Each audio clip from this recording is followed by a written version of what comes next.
Imaginez un instant, et si toute l'histoire de la création que vous avez toujours connue n'était en réalité que la surface d'un mystère bien plus profond, et si Adam n'avait pas été le premier homme à marcher sur la terre, mais plutôt le premier choisi par Dieu, placé dans une alliance et chargé d'une mission sacrée, cela signifierait que l'histoire de l'humanité aurait pu être commencée d'une manière différente, plus vaste et plus complexe que ce que nous lisons habituellement dans les versets familiers. Peut être qu'au cœur même de la Genèse, Dieu dévoile une vérité que peu ont remarquée. Avant l'apparition d'Adam, il existait déjà une autre image de l'humanité. Si cela est vrai, ce ne serait pas seulement notre perception d'Adam et Ève qui en serait transformée, mais aussi notre compréhension de l'origine de l'homme, de notre vocation et du plan éternel de Dieu pour toute l'humanité. Alors, la grande question demeure, qui existait avant Adam? Et pourquoi la Bible choisit-elle d'ouvrir le récit de l'histoire précisément avec lui? Ouvrons ensemble les Écritures. Entrons dans ce voyage de découverte et laissons la parole de Dieu elle-même nous conduire plus profondément dans ce mystère caché depuis les commencements. Puissions-nous accueillir ce cheminement avec un cœur humble et avide de vérité, car c'est souvent dans les profondeurs de sa révélation que se dessine la lumière de notre destinée. Avant de commencer, nous vous invitons à cliquer sur « J'aime » et à vous abonner à la chaîne. Ce voyage, c'est celui de la parole de Dieu racontée avec le cœur et la foi.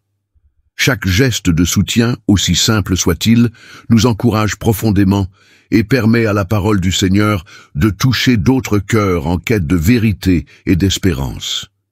Maintenant, embarquons ensemble dans l'histoire spéciale du jour, là où les pages de la Bible prennent vie, avec profondeur et lumière. Alors que nous franchissons le seuil de l'introduction pour entrer dans le tout premier récit de la création, les paroles de l'Écriture s'ouvrent devant nous avec majesté et puissance. Le chapitre 1 de la Genèse n'est pas seulement une histoire des commencements, il est une proclamation de destinée, une déclaration qui traverse les âges pour rappeler à chaque être humain qui nous sommes et à quelle image nous avons été façonnés. Genèse 1, 26-27 rapporte: « Puis Dieu dit, faisons l'homme à notre image, selon notre ressemblance, et qu'il domine sur les poissons de la mer, sur les oiseaux du ciel, sur le bétail, sur toute la terre, et sur tous les reptiles qui rampent sur la terre. Dieu créa l'homme à son image. Il le créa à l'image de Dieu. Il les créa hommes et femmes. » Là, il ne s'agit pas ici de l'histoire d'un seul homme, ni d'une lignée familiale, mais d'une déclaration cosmique et grandiose. Le langage est vaste et englobant. Hommes et femmes. Il les créa. Aucun nom n'est donné. Aucun lieu précis n'est décrit. C'est la voix même de Dieu résonnant sur la création, appelant une humanité entière à l'existence. L'humanité est présentée non pas en fragments, mais dans son unité, comme le reflet collectif de la gloire du Créateur. Remarquez le pluriel sacré dans les paroles divines. Faisons l'homme à notre image. Depuis les premiers siècles, théologiens et sages d'Israël se sont interrogés sur ce nous divin. Certains y voient une allusion au conseil céleste de Dieu, au Ben Elohim, les fils de Dieu, qui se réjouissent de ses œuvres si effées. Job 38-7. Les chrétiens y entendent le murmure de la Trinité, Père, Fils et Saint-Esprit, en communion éternelle. Quelle qu'en soit la signification précise, ce langage révèle un mystère. L'origine de l'humanité ne repose ni sur le hasard, ni sur le chaos, mais sur le dessein réfléchi du conseil divin. L'importance de cette vérité ne peut être surestimée. Être créé à l'image de Dieu, c'est porter en nous le reflet de son caractère, sa raison, sa créativité, sa capacité relationnelle et sa conscience morale. Le psaume 8 s'émerveille de cette réalité. Qu'est-ce que l'homme pour que tu te souviennes de lui, et le Fils de l'homme pour que tu prennes garde à lui? Tu l'as fait de peu inférieur à Dieu, et tu l'as couronné de gloire et d'honneur. Psaume 8, 4, 5. Dès l'origine, l'humanité n'est pas décrite comme un simple serviteur de la création, mais comme sa couronne et son intendant. Le récit prend alors une profondeur nouvelle. Le commandement qui suit immédiatement est un mandat, Soyez féconds, multipliez-vous. Remplissez la terre et soumettez-la. Dominez sur les poissons de la mer, les oiseaux du ciel et tout être vivant qui se meut sur la terre. Genèse 1, 28. Cette domination n'est pas pour un gain égoïste, mais une intendance sacrée. L'homme est appelé à régner comme Dieu règne, avec sagesse, justice et soin. Ainsi, Genèse 1 ne se concentre pas tant sur la chronologie que sur la vocation. La question n'est pas de savoir quand ou comment exactement le monde a commencé, mais pourquoi l'humanité a été créée. Pour refléter la seigneurie de Dieu sur la terre comme au ciel, les résonances spirituelles de ce premier récit de création sont profondes. L'absence de nom propre suggère que Genèse 1 déploie une toile universelle. C'est l'humanité entière, hommes et femmes ensemble, convoqués à l'existence comme une seule communauté devant Dieu. Dans un monde où les cultures et les tribus s'affirmaient souvent les unes contre les autres, cette déclaration abolit toutes les frontières, chaque personne indépendamment de son lignage. Porte l'imago Dei, l'image de Dieu, et pourtant, un mystère surgit ici. Si Genèse 1 parle de l'humanité dans son ensemble, et que Genèse 2 se concentre sur la création intime d'un seul homme, Adam, alors ces récits ne sont pas des contradictions, mais des visions complémentaires. L'un révèle l'ampleur de l'œuvre de Dieu, l'humanité, dans sa dignité universelle. L'autre en révèle la profondeur, l'appel d'alliance adressé à un homme mis à part. Ensemble, ils forment deux fenêtres ouvertes sur une même vérité. Le Créateur embrasse tous les hommes, mais il appelle aussi chacun personnellement. Ce premier récit de création est semblable à une grande symphonie. Annonçant le thème de l'existence humaine, il nous dit que notre valeur ne se gagne ni par nos œuvres, ni par notre lignée, mais qu'elle nous est conférée dès l'origine par la voix de Dieu. Il nous apprend que chaque souffle est sacré, que chaque visage humain reflète une étincelle du divin. Et il prépare la scène pour la suite du récit, lorsque l'écriture passera de l'universel au particulier, de l'humanité entière à Adam, dans le jardin. Ainsi, lorsque le rideau tombe sur Genèse 1 et se lève sur Genèse 2, une tension sacrée demeure. L'humanité est vaste, et pourtant l'histoire se resserre bientôt autour d'un seul homme, d'un seul jardin, d'une seule alliance. Pourquoi Dieu passe-t-il du cosmique à l'intime? Pourquoi fait-il le chemin de la création de l'homme et la femme à la figure façonnée de la poussière? Adam, ces questions nous appellent à poursuivre, à plonger plus avant dans le mystère qui se déploie dans l'Écriture. Puissions-nous avancer avec un cœur ouvert, sachant que dans ces pages, Dieu révèle à la fois l'étendue de son dessein et la proximité de son appel, après avoir entendu la proclamation majestueuse de la Genèse, où toute l'humanité est appelée à l'existence à l'image de Dieu. Le texte nous rapproche désormais de l'intime. Il passe de l'universel au personnel, de la scène cosmique au moment sacré où les mains de Dieu façonnent un seul homme. Le chapitre 2 de la Genèse n'est pas une répétition, mais une révélation de détails, comme si l'Esprit nous invitait à nous agenouiller auprès de la poussière de la terre pour contempler le toucher du Créateur. Genèse 2, 7 déclare « L'Éternel Dieu forma l'homme de la poussière de la terre. Il souffla dans ses narines un souffle de vie, et l'homme devint un être vivant. » Ainsi, le texte hébreu emploie le nom divin YHWH Elohim, non pas simplement Elohim, le Dieu majestueux de puissance comme en Genèse 1, mais l'Éternel, le Seigneur de l'Alliance, intime et proche. L'action est profondément personnelle. Dieu se penche vers le sol, façonne Adam de la poussière, et lui communique son propre souffle. Ce n'est pas un décret lointain, mais le baiser de la vie, la poussière de la terre, humble et ordinaire, devient chair sacrée par le souffle du Tout-Puissant. Cet acte de souffler porte une profondeur spirituelle immense. Le mot hébreu « ruach » désigne à la fois le souffle et l'esprit. Ainsi, ce que Dieu transmet n'est pas de l'oxygène seulement, mais l'esprit même de vie. Job 33, 4 fait écho à ce mystère. L'Esprit de Dieu m'a créé, et le souffle du Tout-Puissant m'anime. L'humanité est plus que de la matière.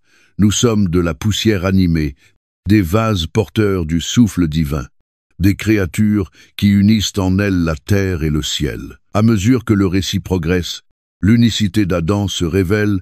Genèse 2, 15 rapporte: L'Éternel Dieu prit l'homme et le plaça dans le jardin d'Éden pour le cultiver et pour le garder.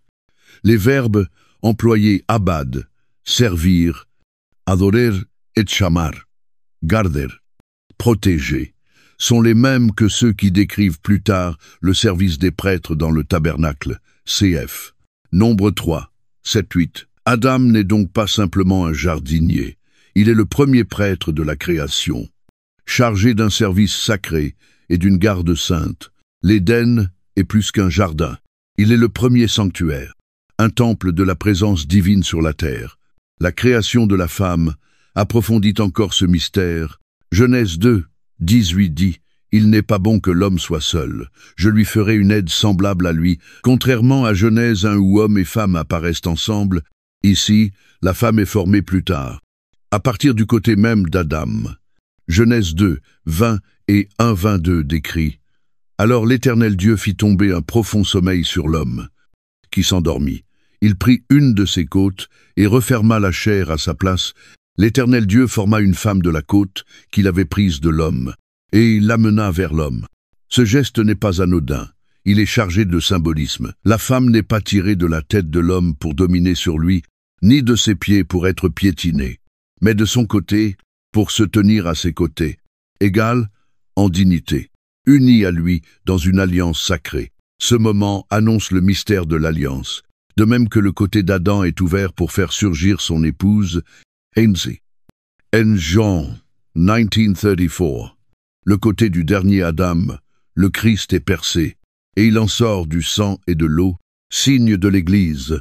L'épouse du Christ, la première alliance en Éden, anticipe l'alliance ultime du calvaire. Le changement de ton entre Genèse 1 et 2 nous enseigne aussi sur les multiples visages de Dieu. En Genèse 1, il est Elohim, le Créateur majestueux, qui appelle les mondes à l'existence par sa parole. En Genèse 2, il est YH Elohim, le Seigneur de l'Alliance, qui se penche, qui façonne, qui souffle et qui bénit. Ces révélations ne s'opposent pas. Elles se complètent ensemble. Elles nous montrent que Dieu est à la fois transcendant et immanent, souverain de l'univers et berger qui appelle chacun par son nom. Ainsi. L'histoire d'Adam en Genèse 2 n'est pas seulement un récit chronologique, elle est un appel. C'est l'histoire d'un homme choisi pour incarner la vocation sacerdotale de l'humanité, garder le sanctuaire de l'Éden, marcher dans l'intimité avec Dieu et incarner la relation d'alliance pour tous ceux qui viendront après. Adam n'est pas simplement le premier homme. Il est le premier représentant, le premier prêtre, le premier porteur de l'alliance, et pourtant, dans cet appel élevé demeure une tension, car si Genèse 1 a déjà parlé de l'humanité dans son ensemble, que signifie le fait que Adam soit ici mis à part? Se peut-il que Genèse 2 ne révèle pas la création de l'homme en général, mais la désignation d'un homme à une responsabilité d'alliance? Si tel est le cas, Adam se tient à l'intersection du ciel et de la terre, choisi parmi beaucoup pour porter une mission divine. Ceci prépare les questions qui ne tarderont pas à émerger. Si Adam a été placé dans le jardin comme représentant de l'Alliance, qu'en est-il du monde au-delà de ses frontières? L'Éden était-il le seul lieu où habitait l'humanité? Ou existait-il d'autres hommes en dehors des murs du jardin? Et si oui, comment s'intègre-t-il dans le dessein grandiose de la création divine? L'Écriture nous invite désormais à affronter ces mystères, car à mesure que le récit d'Adam se déploie, l'histoire nous pousse à regarder au-delà du jardin, vers ces figures énigmatiques qui apparaissent hors d'Éden, et vers la vérité plus profonde de ce que signifie être le premier homme de l'Alliance. Puissions-nous entrer dans ce questionnement avec un cœur ouvert, car dans ces ombres se dessine déjà la lumière d'une révélation plus grande encore. Juskich. Le texte de la Genèse nous a montré deux perspectives. La vision grandiose de l'humanité créée à l'image de Dieu, Genèse 1, et la formation intime d'un seul homme, Adam, placé dans le jardin, Genèse 2. À présent, le regard s'affine. nous sommes invités à considérer non seulement l'existence d'Adam, mais aussi sa mission. Il n'est pas présenté comme une figure passive errant, sans but dans le paradis, mais comme le premier intendant, le premier prêtre, le premier représentant de l'alliance de Dieu sur la terre. Genèse 2, 5 nous donne un indice crucial. Il n'y avait encore aucun arbrisseau des champs sur la terre, et aucune herbe des champs ne germait encore, car l'Éternel Dieu n'avait pas fait pleuvoir sur la terre, et il n'y avait point d'homme pour cultiver le sol. Remarquez bien, le monde était déjà créé, les fleuves coulaient, les cieux bruissaient de vie. Et pourtant, il manquait quelque chose. Le texte hébreu ne dit pas « il n'y avait point d'homme du tout », mais « il n'y avait point d'homme pour cultiver le sol ». Le verbe abad ne signifie pas seulement cultiver ou travailler, mais aussi servir, adorer, ainsi. La création d'Adam n'avait pas pour but de combler un vide, mais d'accomplir un appel sacré, servir Dieu dans son sanctuaire et garder la création comme un dépôt saint. Cette interprétation est confirmée en Genèse 2, 15. L'Éternel Dieu prit l'homme et le plaça dans le jardin d'Éden pour le cultiver et pour le garder. Les mots abad, servir, et shamar, garder, protéger, sont les mêmes qui décriront plus tard le service des prêtres dans le tabernacle. Nombre 3, 7, 8, 26. Adam est donc le prototype des prêtres d'Israël placés en Éden, présenté non seulement comme un jardin, mais comme un temple où le ciel et la terre se rencontrent. Son rôle n'était pas uniquement un travail agricole, mais un service spirituel et une garde d'alliance. Vu sous cet angle, Adam est plus que le premier homme. Il est le premier homme de l'alliance désigné par Dieu pour incarner la relation entre le Créateur et la création, tout comme les prêtres d'Israël étaient chargés de garder la sainteté du sanctuaire. Adam devait garder l'Éden lui-même, une demeure sainte, où la présence de Dieu marchait parmi les hommes. Séif, Genèse 3,8. Il fut le premier à porter le poids sacré de la responsabilité spirituelle. Considérons aussi la profondeur symbolique. Adam est façonné de poussière, et pourtant dans cette poussière, Dieu insuffle son propre esprit. Genèse 2, 7. Cette double nature terrestre et céleste est la tension même de l'existence humaine. À Adam était confiée la tâche de réconcilier ces deux dimensions, enraciner sa vie dans le sol de la création, tout en élevant son cœur vers le Dieu éternel. Cette mission sacerdotale résonne dans toute l'Écriture. Le psaume 24, un rappel. À l'Éternel appartient la terre et ce qu'elle renferme, le monde et ceux qui l'habitent. Adam fut établi intendant de ce qui, en fin de compte, appartient à Dieu. Mais l'appel d'Adam pointe aussi vers l'avenir. L'apôtre Paul, réfléchissant sur sa figure, écrit en Romains 5, 14 qu'Adam est la figure de celui qui devait venir, une préfiguration du Christ. Si Adam fut le premier représentant de l'alliance, Christ en est le dernier et le parfait. Ainsi, la mission d'Adam n'est pas seulement historique, mais prophétique. Il est le premier signe qui désigne le dernier Adam, celui qui accomplira parfaitement ce que le premier n'a pu porter. Cette vérité porte un poids spirituel immense. Adam n'a pas été créé seulement pour vivre, mais pour servir. Il n'a pas été placé en Éden uniquement pour en contempler la beauté, mais pour en préserver la sainteté. Il a été mis à part, consacré, choisi pour assumer une responsabilité qui dépassait sa propre existence, embrassant celle de tous ceux qui viendraient après lui. Son rôle se comprend le mieux comme celui d'un roi prêtre, intendant de la création, serviteur du Seigneur, modèle d'une obéissance fidèle. Et pourtant, cet appel élevé fait naître une question profonde. Adam fut-il réellement le tout premier être humain de l'histoire? Ou bien le premier homme choisi dans l'Alliance? Fut-il créé parmi d'autres, mais mis à part pour une mission divine? Le texte laisse entrevoir un espace de mystère, et en cela, il nous entraîne plus loin dans la contemplation. Ainsi, à la fin du chapitre 2 de la Genèse, Adam apparaît non pas simplement comme une figure d'origine, mais comme un homme de mission. Son histoire nous force à voir la vie humaine, non comme un accident biologique, mais comme une vocation divine.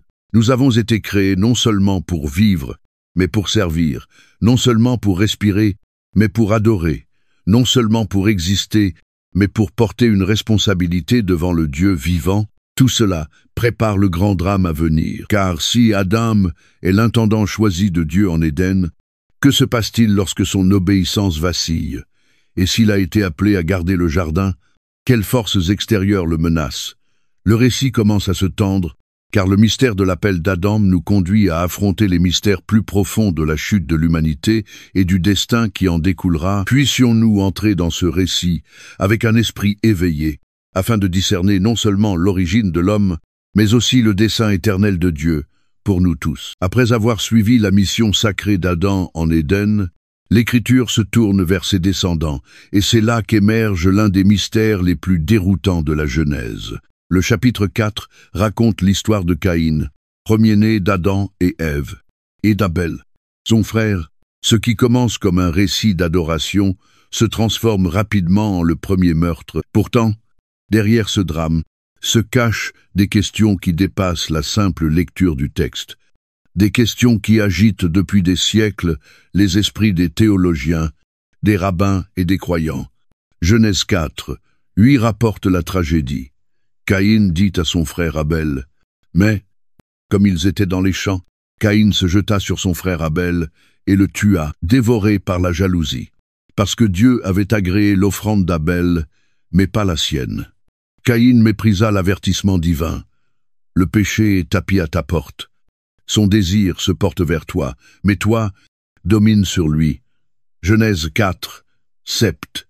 Pour la première fois, le péché est présenté comme une force vivante, un prédateur prêt à bondir. L'échec de Caïn à le maîtriser entraîna l'effusion de sang sur la terre. Le Seigneur prononce alors le jugement. Genèse 4, 12-14 déclare « Quand tu cultiveras le sol, il ne te donnera plus sa force, tu seras errant et vagabond sur la terre. » Caïn répondit « Mon châtiment est trop grand pour être supporté. Voici, tu me chasses aujourd'hui de cette terre. Je serai caché loin de ta face, je serai errant et vagabond sur la terre. Et quiconque me trouvera me tuera. » Soyen, c'est ici que surgit l'énigme. Qui donc Caïn craignait-il? Jusqu'à ce point, l'Écriture n'avait mentionné qu'Adam, Ève, Caïn et Abel. Pourtant, Caïn parle comme si d'autres personnes existaient déjà au-delà des frontières d'Éden. Et Dieu ne le corrige pas. Au contraire, il le protège. L'Éternel mit un signe sur Caïn, afin que ceux qui le trouveraient ne le tuassent point. Genèse 4, 15. Ce signe mystérieux suggère que la peur de Caïn était fondée d'autres, vivait bel et bien dans le vaste monde. Le mystère s'approfondit en Genèse 4, 6, 17. Puis Caïn s'éloigna de la face de l'Éternel et habita dans le pays de Nod, à l'orient d'Éden. Caïn connut sa femme, elle conçut, et enfanta Hénoc. Il bâtit ensuite une ville, et il donna à cette ville le nom de son fils, Hénoc. Alors les questions se multiplient. D'où venait la femme de Caïn? Pourquoi bâtir une ville s'il n'existait qu'une poignée d'humains, et qui devait habiter cette ville? Depuis toujours, les interprètes s'interrogent. Une explication est donnée en Genèse 5, 4, où il est dit qu'Adam engendra des fils et des filles. Caïn aurait pu épouser une sœur ou une nièce, et sa ville aurait été un lieu de rassemblement pour sa descendance. Mais cela laisse planer d'autres questions. Pourquoi l'Écriture tait-elle ces détails, laissant volontairement des zones d'ombre au lecteur? Une autre interprétation, enracinée dans la dualité des récits de la création, Genèse 1 et 2, propose qu'une humanité existait déjà en dehors du jardin. Genèse 1 parle d'une création universelle, Dieu créant l'homme et la femme à son image, tandis que Genèse 2 se concentre sur Adam, l'homme de l'alliance placé en Éden. Si tel est le cas, alors la femme de Caïn, sa cité et ceux qu'il craignait pourraient provenir de cette humanité plus large. Certaines traditions juives et certains penseurs chrétiens anciens voyaient en cela une distinction entre l'humanité en général et Adam comme figure représentative de l'alliance. Quelle que soit l'explication, le texte laisse intentionnellement un voile de mystère. L'exil de Caïn vers le pays de Nod, dont le nom signifie errance, dépasse la simple géographie. C'est un symbole spirituel de séparation d'avec la présence du Seigneur. Genèse 4. 6 l'affirme avec clarté. Caïn s'éloigna de la face de l'Éternel. C'est la première fois dans l'Écriture qu'un homme vit hors de la proximité de Dieu. La marque posée sur lui est à la fois jugement et miséricorde, protection contre la mort, mais signe d'un éloignement irrévocable. Théologiquement, Caïn incarne la condition errante de l'humanité séparée de Dieu. Il bâtit une ville, la première mentionnée dans la Bible, non par communion avec le Créateur, mais par aliénation. La première cité surgit non en Éden, demeure divine, mais en Nod, lieu de l'errance. Plus tard, les prophètes opposeront Sion, la cité sainte de Dieu, aux cités de l'orgueil et de la rébellion humaine. Cf. Ésaïe 26, 5, Apocalypse 18. La ville de Caïn devient ainsi la semence de ce contraste. Le mystère de Caïn n'est donc pas seulement une question de généalogie ou de population, il révèle la condition spirituelle de l'homme, en dehors de l'alliance. Il soulève la pensée troublante qu'il existait des vies et des histoires, au-delà de la lignée d'Adam, des existences que la Bible ne détaille pas, mais qui appartiennent néanmoins à la scène où s'accomplit le plan de rédemption. La peur de Caïn, son, marriage, la fondation de sa cité. Tout cela pointe vers un monde plus vaste qu'Éden. Et pourtant, la leçon demeure profondément personnelle. Caïn nous rappelle que le péché est tapi à la porte de chaque cœur. Son histoire est à la fois un avertissement et un miroir. Là où Adam avait été établi intendant de l'Éden, Caïn devient l'image de l'errant, coupé de la présence divine, là où le sang d'Abel criait de la terre pour réclamer justice. Genèse 4, 10. Le Nouveau Testament nous révèle une espérance plus grande. Vous êtes venus à Jésus, le médiateur de la nouvelle alliance, et au sang purificateur, qui parle mieux que celui d'Abel. Hébreux 12, 24. Ainsi, le mystère de Caïn nous plonge plus profondément dans la trame de la Genèse. Il murmure l'existence d'hommes au-delà du jardin, d'une histoire non racontée, d'une humanité errante, loin de Dieu, mais il nous oriente aussi vers l'avenir, vers celui dont le sang ne crie pas condamnation, mais rédemption. Le récit nous invite à détourner nos yeux de la cité de l'exil pour les fixer sur l'histoire de l'Alliance, de la grâce et de l'espérance de restauration qui s'annonce à mesure que nous avançons dans les mystères de la Genèse. Le texte lui-même nous invite à ralentir, à écouter non seulement ces récits, mais aussi ces mots, car les Écritures n'ont pas été rédigées dans nos langues modernes, mais en hébreu ancien et, plus tard, en grec. Dans ces langues originelles, chaque mot, chaque nuance, porte des couches de sens qui élargissent notre compréhension du message de Dieu. Entrer dans cette richesse, c'est se rapprocher du battement de cœur de la révélation divine. Prenons, par exemple, le nom même du premier homme, Adam. En hébreu, Adam est directement lié à Adama, qui signifie sol ou terre. Genèse 2, 7 proclame: l'Éternel Dieu forma l'homme de la poussière de la terre. Il souffla dans ses narines un souffle de vie, et l'homme devint un être vivant. Le jeu de mots est intentionnel. L'humanité est liée au sol, rappelant notre fragilité et notre mortalité, comme Dieu le déclare plus tard en Genèse 3, 19, « Car tu es poussière, et tu retourneras à la poussière. » Et pourtant, cet homme de poussière devient une âme vivante grâce au ruach, le souffle divin de Dieu. Et un seul nom. Adam incarne ainsi le paradoxe de l'humanité. Terre fragile et esprit divin entremêlés. L'Hébreu de Genèse nous offre aussi un éclairage profond. Lorsque Dieu dit « Faisons l'homme à notre image », Genèse 1, 20, 6. Le mot utilisé pour « homme » est Adam, non pas comme nom propre, mais comme substantif collectif. Il désigne l'humanité dans son ensemble. Homme et femme. Cela confirme ce que nous avons vu plus tôt.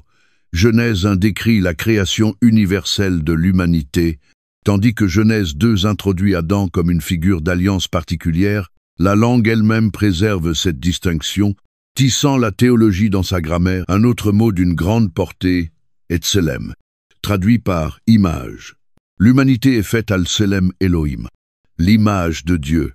Dans l'Orient ancien, tselem désignait les statues de rois, symboles placés dans les territoires conquis pour marquer l'autorité du souverain. ANC. Lorsque la Genèse déclare que l'homme est créé à l'image de Dieu, elle proclame que chaque être humain est une représentation vivante du règne de Dieu sur la terre. Nous ne sommes pas de simples créatures, nous sommes des ambassadeurs royaux appelés à refléter le roi du ciel. Même la description de l'Éden renferme des secrets. La racine hébraïque Éden évoque la délectation, le plaisir, l'abondance. Le jardin n'est pas seulement un lieu de beauté, mais un sanctuaire de joie divine, la demeure où l'humanité marchait d'abord avec Dieu. La Septante, traduction grecque de l'Ancien Testament, rend Éden par paradisos le même mot que Jésus utilise en Luc 23, 43. Aujourd'hui, tu seras avec moi dans le paradis. Le lien linguistique trace un fil de rédemption. Ce qui fut perdu en Éden sera restauré en Christ. Le langage de l'histoire de Caïn révèle également une profondeur saisissante. Lorsque Dieu l'avertit en Genèse 4, 7, l'Hébreu décrit le péché comme rabat, tapis, comme une bête sauvage à la porte. L'image est vive et presque terrifiante. Le péché n'est pas une idée abstraite, mais un prédateur en embuscade, prêt à dévorer. Et le Seigneur ajoute, « Mais toi, domine sur lui ». Le verbe machal, dominer, est le même que celui de Genèse 1, 28, où l'humanité reçoit l'ordre de dominer sur la création. Cela révèle que la domination spirituelle est aussi essentielle que la gérance matérielle. Le premier combat de l'homme n'était pas contre la nature, mais contre la puissance invisible du péché. Ces détails linguistiques ne sont pas de simples curiosités. Ils constituent la trame même du texte, des fils de révélation divine tissés dans la langue humaine. Ils nous rappellent que l'écriture n'est ni superficielle ni plate, mais profonde et stratifiée. Comme le dit Proverbe 25, 2, la gloire de Dieu, c'est de cacher les choses. La gloire des rois, c'est de sonder les choses. Les mots hébreux et grecs de la Bible recèlent des trésors que seuls découvrent ceux qui cherchent avec révérence. Historiquement, le peuple d'Israël considérait le texte comme sacré. Au-delà de toute mesure, chaque lettre était comptée, chaque rouleau copié avec un soin scrupuleux, car il croyait qu'aucun trait n'était accidentel. Jésus confirme cela en Matthieu 5, 18. « Car je vous le dis en vérité, tant que le ciel et la terre ne passeront point, il ne disparaîtra pas de la loi un seul iota ou un seul trait de lettre, jusqu'à ce que tout soit arrivé. Même la plus petite lettre, le yod en hébreu, ou l'iota, en grec possède une portée éternelle. En considérant ces dimensions, la profondeur théologique de la Genèse surgit avec éclat. L'humanité n'est pas un accident, mais un reflet de la gloire divine. Le péché n'est pas une simple faute, mais une force prédatrice qu'il faut vaincre. L'Éden n'est pas seulement un jardin perdu, mais une image du paradis restauré en Christ. Adam n'est pas seulement poussière, mais souffle, appelé dans l'Alliance pour incarner le destin de nous tous. ANC. En prêtant l'oreille aux langues originelles, nous percevons plus clairement le cœur battant de la parole de Dieu. Chaque nom, chaque verbe, chaque image nous entraîne plus profondément dans le mystère de la création, de l'alliance et de la rédemption. C'est comme si l'Esprit, à travers ces langues anciennes, nous murmurait de regarder au-delà de la surface pour contempler le message éternel caché en elle. De cette manière, le récit de la Genèse, entendu dans sa langue première, devient plus qu'une histoire. Il devient une révélation vivante, nous rappelant qui nous sommes, à quelle image nous avons été façonnés, et quelle destinée s'accomplit encore dans le plan éternel de Dieu. À mesure que nous poursuivons notre chemin dans le récit de la Genèse, une grande question se lève, une question qui a nourri les débats pendant des siècles. Comment le récit biblique de la création se situe-t-il par rapport aux découvertes de la science?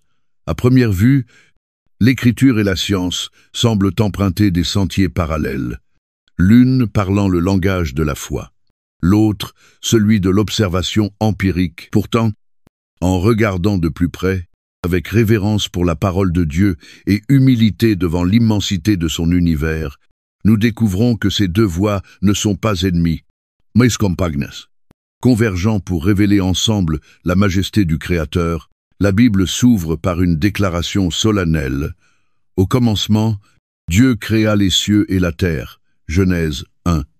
La science, à travers la théorie du Big Bang, affirme-t-elle aussi que l'univers a eu un commencement, un instant, où le temps, l'espace et la matière jaillirent du néant. Ce n'était pas la croyance des anciens peuples, qui imaginaient des cycles éternels de création et de destruction, mais bien avant la cosmologie moderne, l'Écriture proclamait déjà un univers, ayant une origine précise, issue de la volonté et de la parole de Dieu. Même le langage de la Genèse résonne avec émerveillement scientifique. Dieu dit « Que la lumière soit », et la lumière fut. Genèse 1:3. La lumière, première œuvre du commandement divin, est aussi le fondement de la physique photon, rayonnement, énergie qui soutient la vie. L'univers tel que nous le connaissons repose sur cette parole d'illumination. La science en décrit les mécanismes. La théologie en révèle la source. Lorsque nous considérons la création de l'humanité, le dialogue s'enrichit encore. La biologie évolutive décrit l'émergence de l'homme à travers un long processus de développement. La Genèse, elle, ne dévoile pas seulement le comment, mais le pourquoi. L'humanité n'est pas présentée comme un accident de la sélection naturelle, mais comme le porteur délibéré de l'image de Dieu. Genèse 1:27. La science scrute la poussière de nos origines, tandis que la théologie rappelle le souffle qui l'anime. Genèse 2:7. Ensemble, elles forment une vision plus complète. La terre et le ciel entremêlés dans le mystère de l'existence humaine.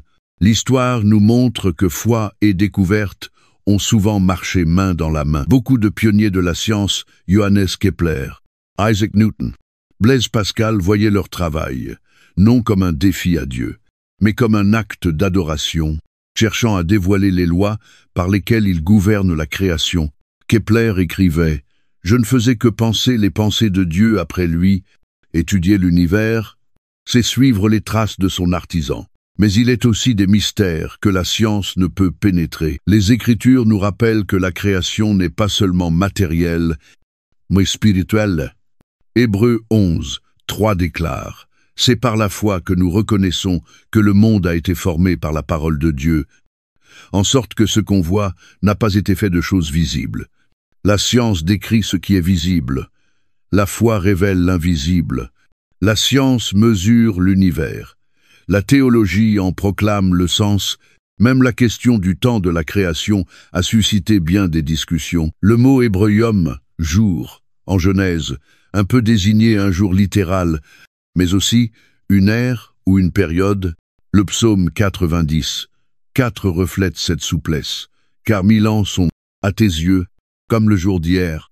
Quand il n'est plus, certains y discernent une harmonie avec les immenses ères de l'histoire géologique. D'autres y voient surtout le rythme théologique du travail et du repos, culminant dans le 7e jour, le sabbat éternel du règne de Dieu. Dans tous les cas, l'objectif de la Genèse n'est pas d'offrir une chronologie scientifique, mais d'annoncer l'ordre divin et le dessein de la création. Plus nous plongeons dans cette rencontre, plus nous voyons que science et écriture ne s'excluent pas, mais se complètent. La science explique les processus, mais elle ne peut répondre aux questions ultimes. Pourquoi existe-t-il quelque chose plutôt que rien? Quel est le sens de la vie? Quelle est la destinée de l'humanité? Ce sont là les interrogations de la théologie, auxquelles ni microscope ni télescope ne sauraient répondre. Ainsi, lorsque nous mettons la Genèse en regard des découvertes scientifiques, nous ne diminuons pas le texte sacré. Nous en entendons au contraire la voix plus clairement. La Genèse n'est pas un manuel de laboratoire, mais une révélation du dessein éternel de Dieu. Elle parle au cœur de notre identité, de nos origines et de notre destinée, et la science, bien comprise, devient une autre lentille, à travers laquelle nous contemplons la grandeur de l'œuvre divine. En fin de compte, la rencontre de la science et de la théologie n'est pas un choix entre l'une ou l'autre, mais la reconnaissance que toute vérité appartient à Dieu. Les cieux racontent la gloire de Dieu. Psaume 19:1. Que ce soit à travers l'écriture ou à travers la science, ensemble, elle nous invite à l'émerveillement, à l'adoration et à la louange. Et ainsi, en quittant ce dialogue entre foi et découverte, le récit de la Genèse nous entraîne plus loin. Au-delà des questions de langue et de connaissance, le texte nous conduit vers l'alliance, la morale et la rédemption, car le mystère de la création ne concerne pas seulement les commencements, il parle de la destinée, du plan de Dieu, qui continue de façonner l'histoire de l'humanité. Après avoir considéré la manière dont la langue, la théologie et même la science croisent le récit de la Genèse, il nous faut tourner notre regard vers une autre dimension essentielle, la façon dont les anciens croyants eux-mêmes interprétaient ces passages mystérieux, car l'histoire d'Adam, de Caïn et des récits de la création ne demeura pas figée sur la page. Elle fut méditée, débattue et transmise au fil des générations. Dans le judaïsme comme dans le christianisme primitif, les interprètes cherchaient à dévoiler ce qui se cachait sous le texte, discernant sagesse voilée, leçons morales et signes prophétiques.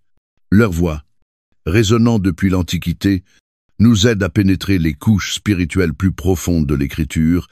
Dans la tradition juive, les rabbins prêtaient souvent une attention particulière au silence du texte biblique, ces zones d'ombre, ces questions laissées ouvertes. Genèse 4, avec l'énigme de l'épouse de Caïn et des hommes qu'il craignait, devint un terrain fertile pour la réflexion midrashique. Certains commentaires suggéraient que Dieu avait créé d'autres humains en dehors de l'Éden, conformément à la bénédiction de Genèse 1, 27, où l'humanité dans son ensemble est façonnée. D'autres insistaient sur les nombreux fils et filles non nommés d'Adam, Genèse 5, 4, affirmant que l'épouse de Caïn venait de ce lignage. D'autres encore utilisaient le récit pour souligner une leçon morale. Dès que l'humanité se détourne de Dieu, le péché et la violence se répandent, remplissant la terre de peur et de conflits. Les rabbins méditèrent aussi sur la signification spirituelle de la marque de Caïn. Si l'Écriture n'en précise pas la nature, certaines traditions y virent un symbole de la miséricorde divine, un signe montrant qu'au cœur même du jugement, la protection de Dieu demeure. Cette lecture met en lumière une vérité profonde. L'amour d'alliance de Dieu s'étend même aux déchus, préservant la vie afin que la repentance reste possible. Le judaïsme ancien, dans ses écrits mystiques tels que le livre des Jubilés, 2e siècle av. J.C., amplifia parfois le récit en y ajoutant des détails dramatiques. Adam y apparaît non seulement comme le père de l'humanité, mais aussi comme une figure prise dans un conflit cosmique où s'entrelacent ange, péché et alliance. Ces traditions rappellent que l'imagination juive ancienne percevait la Genèse non seulement comme histoire, mais comme un drame céleste révélant les desseins de Dieu à travers le ciel et la terre. Les premiers chrétiens affrontèrent ces mêmes mystères. L'apôtre Paul, en Romans 5:14, appelle Adam la figure de celui qui devait venir, soulignant que son rôle annonçait le Christ. Là où Adam introduisit la mort par désobéissance, Christ, les dernier Adam, 1 Corinthiens 15:45, apporte la vie par son obéissance. Dans cette perspective, les pères de l'Église virent dans la Genèse non pas seulement un récit des origines, mais un texte prophétique annonçant la rédemption. Irénée de Lyon, de 2 siècles, affirma qu'Adam était encore immature comme un enfant et qu'il tomba dans le péché par faiblesse. Mais Christ vint comme l'homme parfait, accomplissant ce qu'Adam avait laissé inachevé. Augustin d'Hippone, XIIe siècle, développa la doctrine du péché originel à partir de la chute d'Adam, enseignant que toute l'humanité partage sa corruption et dépend de la grâce du Christ. Pour lui, Caïn représentait la cité des hommes, fondée sur l'orgueil et la rébellion, en opposition à la cité de Dieu, édifiée sur l'humilité et l'adoration. Son interprétation faisait écho au contraste rabbinique entre l'Éden comme sanctuaire et Nod comme exil, mais il l'élargissait en une vision de l'histoire comme affrontement de 2 cités jusqu'à la fin des temps. Les premiers chrétiens méditèrent aussi sur les mystères de la peur de Caïn et de la fondation de sa cité. Certains y virent le symbole de l'effort humain pour trouver sécurité loin de Dieu, un thème qui culmine à Babel, Genèse 11. Et finalement, dans les empires rebelles du monde, d'autres interprétèrent l'épouse de Caïn et les habitants de Nod de manière allégorique, comme des figures représentant ceux qui vivent hors de l'alliance, mais qui demeurent pourtant sous la providence divine. Ce qui unit traditions juives et chrétiennes, c'est leur refus de lire la Genèse comme un récit plat et simpliste. Elles y virent au contraire une révélation stratifiée, un texte à sonder, à interroger, à interpréter à la lumière des desseins de Dieu. Les rabbins employaient le Midrash pour explorer ces silences. Les pères de l'Église utilisaient le Christ comme clé pour en percer les mystères. Les deux approches nous rappellent que l'Écriture est inépuisable. Ses profondeurs se déployant de génération en génération, théologiquement. Cela nous appelle à l'humilité, car si les prophètes, les rabbins, les apôtres et les saints, avant nous, ont dû lutter avec ces questions, nous aussi devons les affronter. La Genèse ne donne pas tous les détails, mais elle nous convie à la confiance, à l'émerveillement et à la quête de sagesse. Comme le dit Proverbe 2, 4, 5, « Si tu la cherches comme l'argent, si tu la poursuis comme un trésor, alors tu comprendras la crainte de l'Éternel et tu trouveras la connaissance de Dieu. » Laïdouda, en écoutant ces voix anciennes, nous découvrons que les mystères d'Adam, de Caïn et de l'Éden ne sont pas faits pour nous frustrer, mais pour nous approfondir. Ils nous rappellent que l'histoire de la création est plus vaste que ce que nous pouvons saisir en un seul regard, et que la révélation divine est à la fois histoire et prophétie, récit et mystère. Tandis que le récit se déploie, une nouvelle étape s'ouvre devant nous, car la question ne porte plus seulement sur Adam et Caïn, mais sur la destinée de toutes les nations. Comment l'humanité s'est-elle répandue, multipliée et répandue sur la terre? Et comment ce mouvement se rattache-t-il au plan éternel de salut de Dieu? Ainsi commence la suite du voyage où l'histoire et l'alliance se rencontrent sur la grande scène du monde, alors que les interprètes juifs et chrétiens de l'Antiquité méditaient sur le mystère d'Adam. Leur réflexion les conduisit naturellement vers la comparaison la plus profonde de toutes. Adam et Christ, car dans les pages de l'Écriture, ces deux figures apparaissent comme deux commencements parallèles, l'un à l'aube de la création, l'autre à l'aube de la rédemption. Le premier Adam introduit l'humanité dans le péché et la mort. Le second Adam, Christ, apporte le pardon et la vie éternelle. Ce contraste n'est pas un simple artifice littéraire, mais le cœur même de l'Évangile, résonnant à travers les écrits des apôtres et façonnant l'imaginaire théologique de l'Église. L'apôtre Paul trace ce parallèle avec la plus grande clarté en Romains 5, 12. Il écrit « C'est pourquoi, comme par un seul homme le péché est entré dans le monde, et par le péché la mort. Ainsi la mort a atteint tous les hommes, parce que tous ont péché. » Ici, Adam n'est pas seulement un individu, mais la tête d'une alliance, celui dont la désobéissance ouvrit la porte à la corruption qui atteint toute l'humanité. Paul poursuit en Romains 5, 18-19. Ainsi donc, comme par une seule offense, la condamnation a atteint tous les hommes. De même, par un seul acte de justice, la justification qui donne la vie s'étend à tous les hommes. Car comme par la désobéissance d'un seul beaucoup ont été rendus pécheurs, de même par l'obéissance d'un seul beaucoup seront rendus justes. La symétrie est saisissante. Adam et Christ. Désobéissance et obéissance. Condamnation et justification. Ce thème reparaît en 1 Corinthiens 15, où Paul parle de la résurrection, car, comme tous meurent en Adam, de même aussi tous revivront en Christ, V.H.A. Plus loin, au verset 45, il proclame « Le premier homme, Adam, devint un eume vivante. » Le dernier Adam est devenu un esprit vivifiant. Le premier Adam reçoit le souffle. Le second Adam donne le souffle. Le premier tiré de la poussière. Le second descend du ciel. Le premier perd le paradis. Le second l'ouvre de nouveau. Luc 23, 43. Dans ces paroles, Le récit de la Genèse et l'évangile de Christ se tissent en une seule et même tapisserie sur le plan théologique. Adam et Christ représentent deux alliances, deux humanités. En Adam, nous voyons la fragilité de la nature humaine, sujette à la tentation, liée à la poussière, vulnérable au péché. En Christ, nous contemplons la perfection du dessein divin, la véritable image de Dieu, sans tache, victorieux sur le péché et la mort. Là où Adam échoua à garder l'Éden, Christ résista au tentateur dans le désert. Matthieu 4, 1-11. Là où Adam tendit la main vers l'arbre interdit, Christ étendit les siennes sur l'arbre de la croix, transformant le signe de malédiction en source de bénédiction.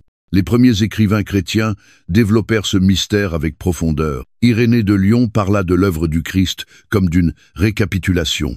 En lui, l'humanité est récapitulée, restaurée dans son appel originel. De même qu'Adam était chef de l'ancienne création, Christ est chef de la nouvelle. Augustine, plus tard, approfondit cette doctrine en enseignant qu'Adam transmit le péché à toute sa descendance, mais que la grâce du Christ surabonde encore davantage. Pour Augustin, Adam et Christ ne représentent pas seulement deux individus, mais deux cités, deux destinées, la cité des hommes, bâtie sur l'orgueil, et la cité de Dieu, fondée sur l'amour. Même dans les Écritures hébraïques, des échos de cette dualité apparaissent. Adam est placé dans un jardin pour le servir et le garder. Genèse 2, 15. Des siècles plus tard, Christ entre dans un autre jardin, Gethsémané, où il soumet sa volonté à celle du Père. Toutefois, que ce ne soit pas ma volonté qui se fasse, mais la tienne. Luc 22, 42. Adam s'endort, et son côté est ouvert pour donner naissance à une épouse. Ève, Genèse 2, 21-22. Christ s'endort dans la mort, et de son côté transpercé jaillissent le sang et l'eau, symbole de l'Église, son épouse. Jean 19, 34. Ces parallèles ne sont pas fortuits. Ils constituent l'architecture cachée de la rédemption, inscrite dès le commencement dans l'histoire. La leçon spirituelle est saisissante. En Adam, nous reconnaissons notre propre condition, attachés à la poussière, vulnérables, en quête de Dieu, mais séparés par le péché. En Christ, nous découvrons ce que nous étions appelés à être, enfants de Dieu, rayonnant de son image, vivant de son esprit. Ces deux commencements nous placent devant un choix, demeurer dans l'ancienne humanité d'Adam ou entrer dans la nouvelle humanité du Christ. Paul résume ce mystère avec force en 1 Corinthiens 15, 49. Et de même que nous avons porté l'image du terrestre, nous porterons aussi l'image du céleste. Voilà la promesse de transformation. Notre destinée n'est pas enfermée dans l'échec de l'Éden, mais rachetée dans la victoire du calvaire. N.C. L'histoire d'Adam et de Christ n'est pas seulement un récit du passé, elle nous concerne directement. Elle parle de notre cœur, de notre destinée, de l'avenir même de la création. Le premier commencement révèle notre blessure. Le second révèle notre guérison. Le premier Adam perdit la vie pour tous. Le dernier Adam la donne à tous ceux qui croient. Et les Écritures nous conduisent alors au seuil de l'espérance. Si Adam représente notre chute, Christ représente notre relèvement. Si l'Éden fut fermé, le paradis est désormais ouvert. Le récit qui avait commencé avec la poussière s'achève dans la gloire. Et la question qui résonne à travers la Genèse qui sommes-nous trouve enfin sa réponse en Christ. Nous sommes les enfants rachetés de Dieu, appelés à un commencement nouveau qui ne prendra jamais fin. Après avoir suivi l'histoire d'Adam, de l'Éden à l'exil, de la poussière à l'alliance, de la chute à l'annonce du Christ, il nous faut maintenant nous arrêter et poser la question: que signifie Adam pour nous aujourd'hui? Car son récit ne concerne pas seulement un homme d'autrefois, il concerne chaque homme et chaque femme. Adam est à la fois histoire et miroir, le premier père de l'humanité, et le reflet de nos propres âmes. Dans la création d'Adam, nous voyons notre dignité. Genèse 1, 27 déclare: Dieu créa l'homme à son image, il le créa à l'image de Dieu, il les créa hommes et femmes. Voilà le fondement de la valeur humaine. Chaque personne porte l'image de Dieu, quel que soit son statut. sa nation ou son époque, le mot hébreu tselem, image, nous rappelle que nous sommes des icônes vivantes de la gloire divine, façonnées pour refléter son caractère, sa créativité et son amour. Se souvenir d'Adam, c'est se souvenir qu'aucune vie n'est banale, que chacune est sacrée. Dans le placement d'Adam en Éden, nous voyons notre vocation. Genèse 2, 15 rapporte. L'Éternel Dieu prit l'homme et le plaça dans le jardin d'Éden pour le cultiver et pour le garder. La première mission de l'humanité fut la gérance. Soigner la création, cultiver la beauté, garder la sainteté. Cela révèle que notre travail, qu'il soit modeste ou grand, fait partie du dessein de Dieu. L'Éden n'était pas un lieu d'oisiveté, mais de partenariat avec le Créateur. Aujourd'hui encore, notre labeur devient adoration lorsqu'il est accompli dans la révérence devant lui. Dans la chute d'Adam, nous voyons notre faiblesse. Le murmure du serpent en Genèse 3, 4, 5, « Vous ne mourrez point, vous serez comme Dieu », résonne à travers toutes les générations. Orgueil, désir, méfiance, tels demeurent les pièges du cœur humain. Paul l'affirme en Romains 3, 23. Tous ont péché et sont privés de la gloire de Dieu. L'histoire d'Adam nous rappelle que le péché n'est pas seulement sa tragédie, mais aussi la nôtre. Chacun de nous a choisi soi-même plutôt que Dieu, l'exil plutôt que la communion, la poussière plutôt que le souffle. Dans l'exil d'Adam, nous voyons notre désir le plus profond. Genèse 3, 24 décrit les chérubins et l'épée flamboyante qui gardent le chemin de l'arbre de vie, coupé du paradis.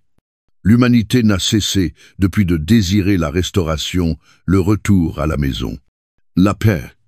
Dieu lui-même, Ecclésiaste 3, 11 proclame que Dieu a mis dans le cœur de l'homme la pensée de l'éternité. C'est l'écho de l'Éden en nous, cette nostalgie de ce qui fut perdu, chaque culture, chaque mythe du paradis ou de l'âge d'or, n'est qu'un reflet estompé de ce premier jardin. Et pourtant, dans l'histoire d'Adam, nous voyons aussi l'espérance, car même lorsque le jugement tomba, Dieu revêtit Adam et Ève de tuniques de peau, Genèse 3, 20 et un geste de miséricorde, ombre d'un sacrifice, même au seuil de l'exil.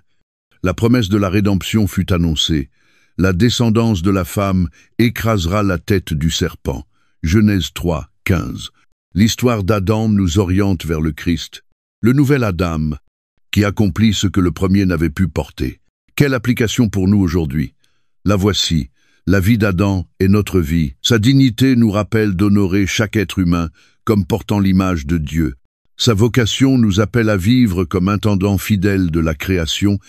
Sa chute nous rappelle de marcher humblement, conscient de notre faiblesse et de notre besoin de grâce. Son exil nous invite à soupirer après la présence de Dieu plus que tout autre bien, et son espérance nous exhorte à nous attacher au Christ. Le dernier Adam, en qui réside la restauration, Paul le résume dans Éphésiens 4, 22-24. « Dépouillez-vous, eu égard à votre vie passée, du vieil homme qui se corrompt par les convoitises trompeuses, et revêtez l'homme nouveau, créé selon Dieu dans une justice et une sainteté que produit la vérité, vivre en Adam seul. 7. Rester en exil, vivre en Christ. C'est revenir en Éden, marcher de nouveau avec Dieu. Ainsi, Adam n'est pas seulement le commencement de l'histoire humaine, il est le miroir où nous discernons à la fois notre brisure et notre destinée. Il nous enseigne qui nous sommes, ce que nous avons perdu, et ce que nous pouvons devenir en Christ. Son récit nous abaisse dans l'humilité, mais il nous élève aussi, en nous désignant la promesse qu'une poussière mortelle peut être couronnée de gloire. Et maintenant, devant ce miroir, un choix s'impose. Resterons-nous enfants du premier commencement, liés à la poussière et à la mort, ou embrasserons-nous le second commencement, celui de l'esprit vivifiant du Christ, qui restaure l'image et ouvre de nouveau le chemin vers Dieu? Voilà l'application durable de l'histoire d'Adam. En lui, nous reconnaissons notre vie, et en Christ, nous découvrons l'espérance d'une humanité nouvelle, rachetée et rendue entière. Alors que nous achevons ce voyage à travers le mystère d'Adam, les Écritures nous invitent à faire une pause. à réfléchir et à répondre, de la poussière de la création au souffle de Dieu, du jardin de délices à l'exil de douleur. L'histoire d'Adam s'est déroulée devant nous, non pas comme une simple chronique ancienne, mais comme un miroir vivant de notre propre existence. En lui, nous avons reconnu notre dignité, notre faiblesse, notre désir profond et notre espérance. Mais par-dessus tout, nous avons entrevu celui qu'Adam annonçait Christ, le dernier Adam, qui accomplit la promesse et restaure ce qui fut perdu. L'apôtre Paul déclare en Romains 5, 17, « Si par l'offense d'un seul la mort a régné par lui seul, à plus forte raison, ceux qui reçoivent l'abondance de la grâce et du don de la justice régneront-ils dans la vie par Jésus-Christ. » Louis Seul. Voilà le cœur de l'Évangile. Là où Adam a échoué, Christ a triomphé. Là où Adam a introduit la mort, Christ offre la vie. L'histoire d'Adam ne veut pas nous laisser tourner vers le passé. Elle nous place devant un choix présent. Resterons-nous dans l'ancienne humanité d'Adam, liée au péché, nostalgiques de ce qui fut perdu, errant à l'est de l'Éden, ou entrerons-nous dans la nouvelle humanité du Christ racheté, restauré, réconcilié avec Dieu? Ce choix n'est pas abstrait. Il est celui de chaque cœur, chaque jour, dans chaque génération.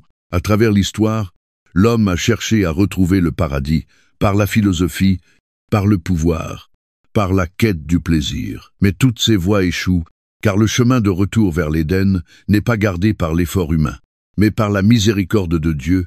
Genèse 3, 24 dit qu'une épée flamboyante barrait l'accès à l'arbre de vie, mais à la croix, Christ a traversé cette épée, son côté fut percé, son corps brisé, afin que le chemin soit de nouveau ouvert. Désormais, il appelle tous ceux qui ont soif, « Venez à moi, vous tous qui êtes fatigués et chargés, et je vous donnerai du repos. » Matthieu 11, 28. Le parcours d'Adam s'est achevé dans l'exil, mais en Christ, notre parcours peut s'achever dans le retour à la maison. Apocalypse 22 nous offre la vision finale. L'arbre de vie, à nouveau accessible, ses feuilles pour la guérison des nations, et la présence de Dieu demeurant éternellement avec son peuple, ce qui fut perdu en Genèse est restauré en Apocalypse. Ce qui commença dans un jardin s'accomplit dans une cité de gloire. Le cercle de l'Écriture se ferme non sur le désespoir, mais sur le triomphe.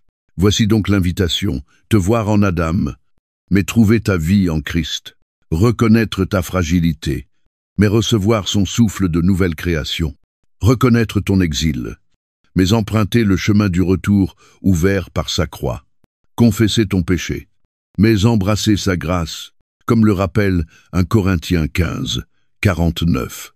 Et de même que nous avons porté l'image du terrestre, nous porterons aussi l'image du céleste. Ce n'est pas seulement une promesse pour l'avenir, mais une transformation qui commence dès maintenant, dans chaque cœur qui se tourne vers lui.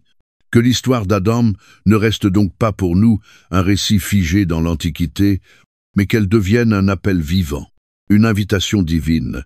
Car en Christ, le dernier Adam, il ne nous est pas seulement offert une seconde chance, mais un commencement nouveau, une vie rachetée, une destinée restaurée, un paradis retrouvé. Le choix se dresse devant nous, comme il se dresse devant Adam. Vie ou morte, confiance ou rébellion, communion ou exil. La question n'est plus seulement « Qui était Adam ?» La question plus grande est « Qui seras-tu en Christ ?» Voilà le mystère, l'espérance et l'appel de la Genèse. Bien que nous soyons poussière, Dieu a soufflé en nous son esprit, et bien que nous soyons tombés, en Christ, nous pouvons nous relever pour marcher de nouveau avec lui, dans la lumière de l'éternité. Merci de nous avoir accompagnés jusqu'à la fin de cette vidéo.